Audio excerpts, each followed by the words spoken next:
Michael Afton seemingly met his demise in the end of FNAF 6. Now, MatPat from Game Theory made popular that Mike was still around, although in a spirit, so to speak. Now, I'm not saying that's the correct answer, but he may be onto something there, and I'm going to prove once and for all whether Michael Afton is still around or not. And if you've seen any of my other videos, you know this is going to be pretty wild. Now, it's heavily implied that Michael Afton died in the fire of FNAF 6. He was trapped in there, burned along with all the other spirits. But I don't believe this to be the case, and here's why. First of all, we never once hear that Michael Afton wants to off himself in this fire with the spirits. That comes from Henry. Henry assumes Michael wants to stay in that pizzeria. Although there was a way out planned for you, I have a feeling that's not what you want.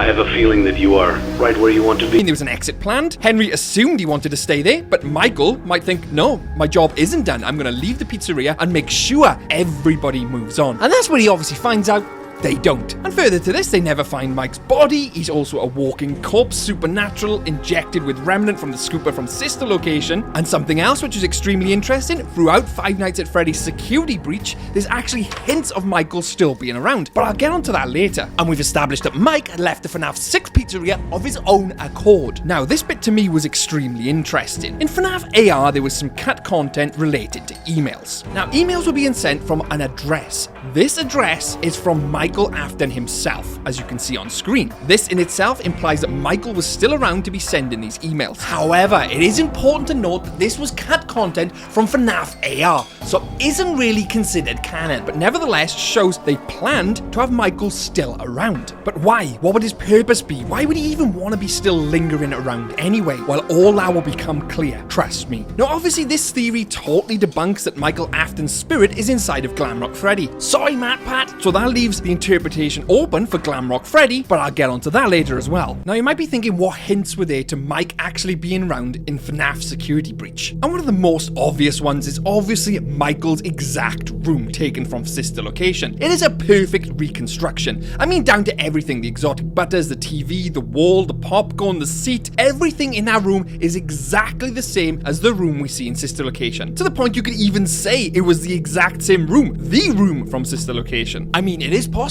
right? The mega pizzaplex was built on top of the FNAF 6 pizzeria. And not only that, the FNAF 6 pizzeria was the original Freddy's. They just reused the location and refurbished it. And I know, you're probably thinking, well, where's the evidence for this? Well, look at FNAF 6. We see Afton sitting outside in an alleyway. This alleyway is exactly the same as the alleyway the puppet crawls into and lands and melds with Charlotte Emily. They're exactly the same location. It's the exact same alley and the exact same building. Therefore, the FNAF 6 pizzeria was the old original Freddy's, and we know Freddy's was in super close proximity to Sister location and the Afton family house. And if it is in the room from Sister location, who would have built an exact replica of Mike's room? Nobody, apart from Mike himself. But you might be asking, why would Mike be in the pizzaplex to begin with, and why would he want to build his own room? Now, all of this will fit into a huge theory by the end of the video and will make perfect sense, believe me. Because as I said earlier, Mike wanted to stay around after FNAF 6 to make sure everyone has moved on, including his father, and including Fazbear Entertainment. Well, you might be thinking he didn't do a very good job because Fazbear Entertainment came back with a vengeance and built the mega pizzaplex. So how was that even allowed to happen? Well, think back to the end of FNAF 6. The tutorial unit actually says that Fazbear Entertainment is no longer a corporate entity. Thank you for your participation.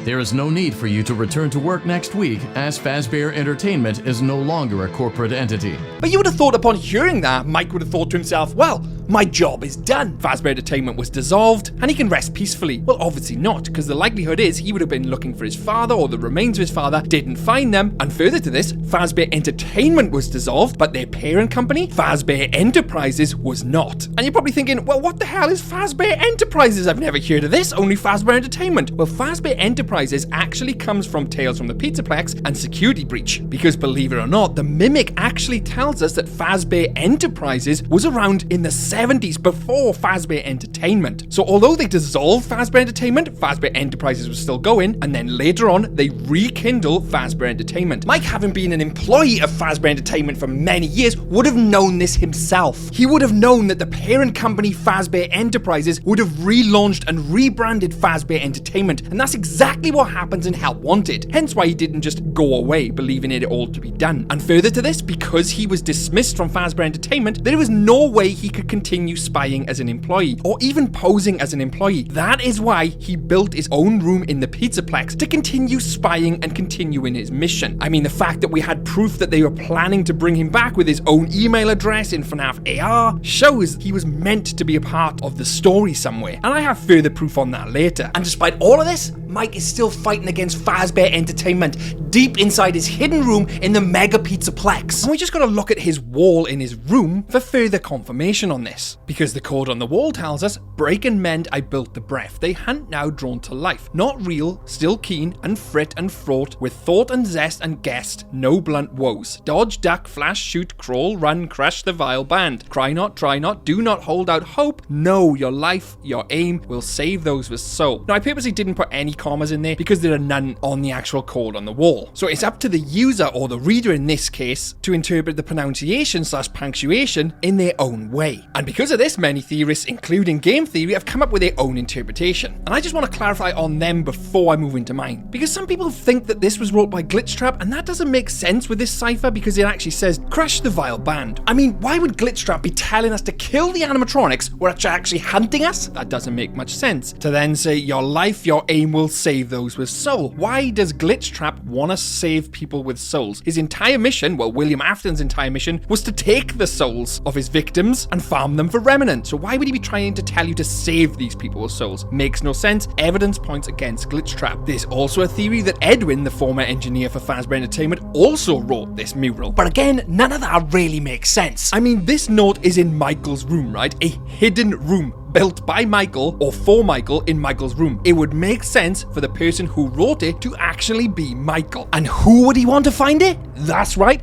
Gregory. It was written from Mike to Gregory. I mean, it literally says, break and mend, I built the breath. They hunt now drawn to life. Meaning the animatronics themselves are hunting people. They're drawn to people, the life. Which makes sense with my other theory, which was an absolute mind bender about Fazbear Entertainment farming remnant. I highly recommend checking that video out. It is crazy. But do so after this. But the kicker in this entire thing is them first words, break and mend. It implies that the person who wrote it broke something and then mended it, aka fixed it, to build the breath that the glamrocks now hunt. And who are the glamrocks hunting throughout Security Breach? That's right, Gregory. Come out, wherever you are. Although this does imply a huge thing in the theory, especially as the code says, I built the breath they hunt now drawn to life, and here's the kicker, not real. That would heavily imply that Gregory himself is not real, or in this case, unfortunately, a robot. I know.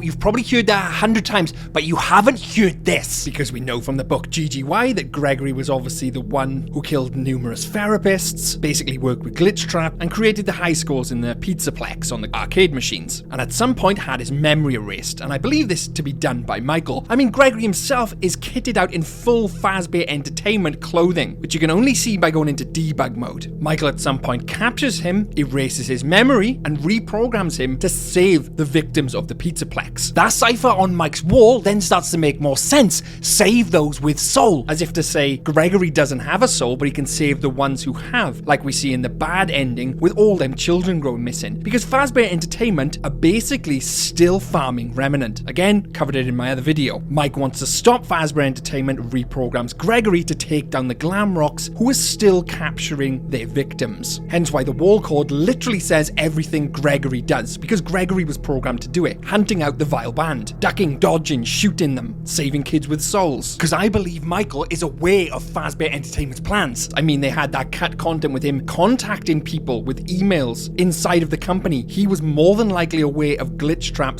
/ William Afton. And we're not done there, because even more evidence crops up. Think back to Help Wanted 2 with Cassie's dad, or aka the Bonnie Bully. Bonnie Bully was obviously good friends with the Foxy mask guy, which is obviously Mike. It is highly likely that Mike, being still alive, and the Bonnie Bully, aka Cassie's father, are still in contact. And Mike asks Bonnie Bully, who let's not forget was best friends even back in the bite of '83. Bonnie Bully mask was there.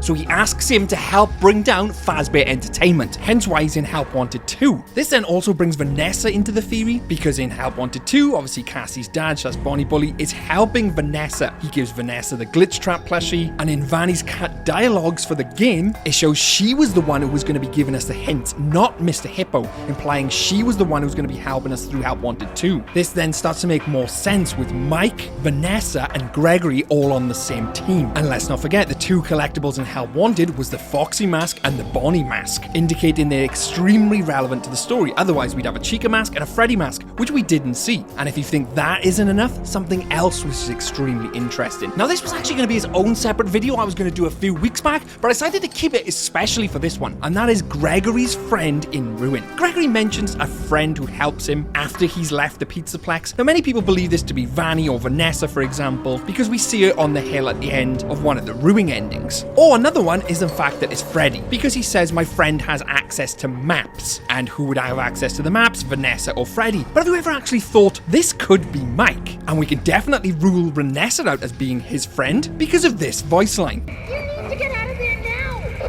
How? My friend has access to the building maps. Just follow the instructions. Now, what is extremely interesting about that clip is it says follow and then adds some static and then instructions, intentionally cutting out their name or pronoun. Steelwool intentionally covered up their name or their pronouns. Why would they do this? But if you slow down this dialogue, you can actually make out what Gregory's saying, and it says follow his instruction. Removing Vanessa. But if you wanted to go down even further into that, you could actually say is follow Mike's instruction, because we hear that S at the end of the static. Either way, it completely removes Vanessa from being Gregory's friend in ruin. So for the sake of this video, we're going to stick with follow his instruction. That narrows it down to either Mike or Freddy. Now, most people would think it's Freddy. He leaves with Freddy at the end of Security Breach. He would have Freddy's head. Freddy would have maps for the place. But that's where you're wrong, because Freddy wouldn't have maps to this underground cavern. Freddy himself even says he was brought down there for the first time with Vanny, down to the old pizzeria. I have been here before. She brought me here. So he wouldn't have their maps in his system. And this is outside of the pizzeria. This is the caverns of potentially Sister location and the Afton house. The only person who would have their maps would be Mike, leading us to believe that Mike is the one who's Gregory's friend. Mike is the one who's helping Gregory, just like he has been all along, from his room, helping him from there, giving him hints throughout the Pizzaplex, helping him bring down Fazbear Entertainment, just like the Bonnie Bully did in Help Wanted 2. He was Mike's friend. It's all starting to fit together perfectly. But alas, that's just a theory. Yeah, just a theory. On why the real reason Mike Afton is still alive, and the real reason MatPat was right all along. Kind of, I suppose. Twisted Animatronic is my superstar. If you enjoyed this video, help us out by subscribing. We're trying to grow our channel and be one of the best FNAF channels for you guys. And check out all my other videos. You will enjoy them, I promise. I'm Twisty from Twisted Animatronic. Stay safe out there, superstars.